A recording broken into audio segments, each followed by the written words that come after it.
वो मध्य प्रदेश के एक छोटे से गांव में पैदा हुआ। पापा की एक छोटी सी इलेक्ट्रीशियन की शॉप थी, लेकिन उसके पापा के काम में और पढ़ाई में कभी मन ही नहीं लगता था। वो कुछ बड़ा करना चाहता था, इसके लिए वो मुंबई शिफ्ट हो गया। लेकिन 8 साल तक स्ट्रगल करने के बाद जब उसके हाथ में कुछ नहीं लगा तो वापस गांव आ गया। लेकिन उसने सोचा कि क्यों ना एक बार और कोशिश की जाए। इसके लिए वो वापस मुंबई आया और मोटिवेशनल रैप सॉन्ग्स लिखने शुरू किए। उसने अपना पहला रैप सॉन्ग लूजर नाम से 2016 में जैसे ही यूट्यूब पे अपलोड किया, वो रातों रात वायरल हो गया। वो एक ऐसा रैपर था जिसने कभी भी अपना सॉन्ग किसी भी बड़ी म्यूजिकल कंपनी को नहीं बेचा और हमेशा अपना सॉन्ग यूट्यूब के अपने चैनल पे अपलोड किया। फिर अकेला हुआ तो पता लगा मेरा हिम्मत ही मेरा असली साथी है, और इस लड़ाई को लड़ने के लिए मेरा खुद का साथ ही मेरे लिए काफी है। एक आवाज बोलती थी खत्म नहीं हुआ बे, पिक्चर अभी बाकी है। हर कुत्ते का दिन आता है साले, फिर तो तू एक छोटा हाथी है। बंदे का नाम है डीनो जेम्स। गाइस, छोटे से गांव से निकले इस रैपर के लिए एक हार्ट तो बनता है। पिकासो के एक पेंटिंग एग्जीबिशन में एक महिला पिकासो के पास आकर एक पेपर और पेन देकर कहती है कि पिकासो, मैं आपकी बहुत बड़ी फैन हूं, क्या आप मेरे लिए कुछ ड्रॉ करेंगे? पिकासो ने 30 सेकंड लगा के एक बहुत ही वंडरफुल सी पेंटिंग ड्रॉ करके उसको दी। उसके बाद वो थैंक यू कह के वहां से जब जाने लगी तो पिकासो ने पीछे से आवाज लगाते हुए कहा कि एक्सक्यूज मी लेडी, इस पेंटिंग की कीमत $1 मिलियन है और आपको पे करनी पड़ेगी।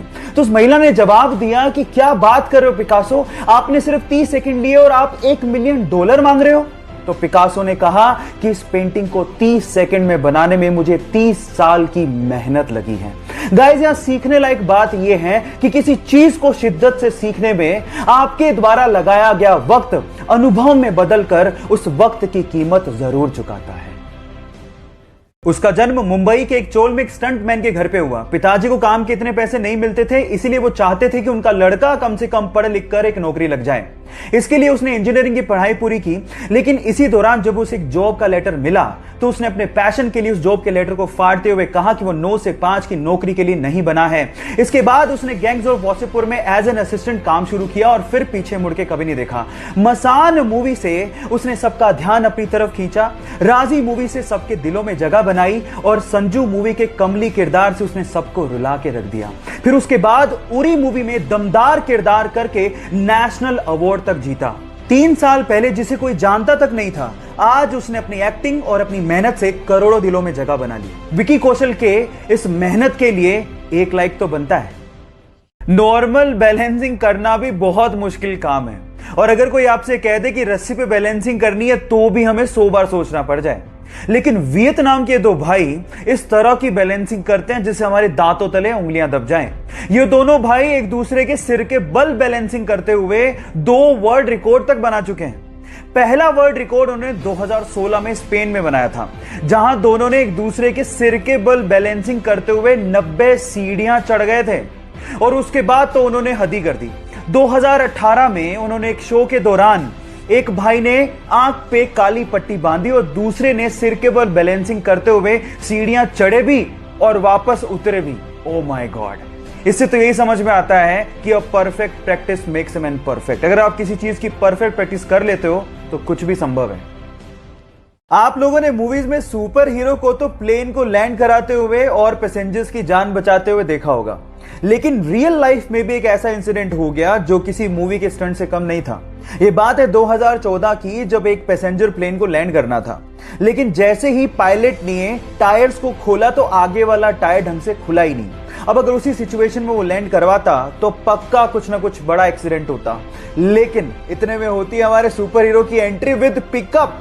वो एक जीप लेके आता है और आगे के टायर को करवाता है लैंड अपनी जीप में और फिर प्लेन ढंग से लैंड होता है। यह घटना किसी स्टंट से कम नहीं है। बहरहाल उसने अपनी जाबाजी से बहुत से पैसेंजर्स की जान बचाई, तो इस बंदे के लिए 1 लाइक तो बनता है। लाखों बच्चों को पीछे छोड़ते हुए एग्जाम में टॉप करना कोई छोटी बात नहीं है, और कुछ ऐसा ही कर दिखाया पिछले साल के 10वीं एग्जाम के रिजल्ट में नंदिनी गर्ग ने, जिसने 500 में से 499 नंबर बनाए।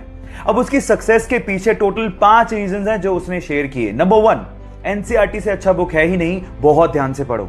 नंबर 2, 5 से 6 घंटे का रेगुलर स्टडी जरूर करो और जो नॉन प्रोडक्टिव काम है उन्हें छोड़ दो। नंबर 3, रिवीजन सबसे इंपॉर्टेंट है, यही है सक्सेस का असली मंत्र। नंबर 4, एग्जाम में लिखने का तरीका ठीक से रखना बहुत ज्यादा जरूरी है, क्योंकि काफी बार हमें बहुत कुछ आता है लेकिन लिख ही नहीं पाते। और नंबर 5, हर एक क्वेश्चन के लिए टाइम डिसाइडेड होना चाहिए। ऐसा नहीं कि हमें ज्यादा आता है तो हम लोग टाइम का ध्यान ना रखें। सो ये 5 रीजंस हैं जिसकी वजह से उसने टॉप किया। आप इन रीजंस को अपना के टॉप कर सकते हैं। मुझे आज भी याद है कि सन 2014 में दिल्ली का एक साधारण सा लड़का रातों रात सेलिब्रिटी बन गया था।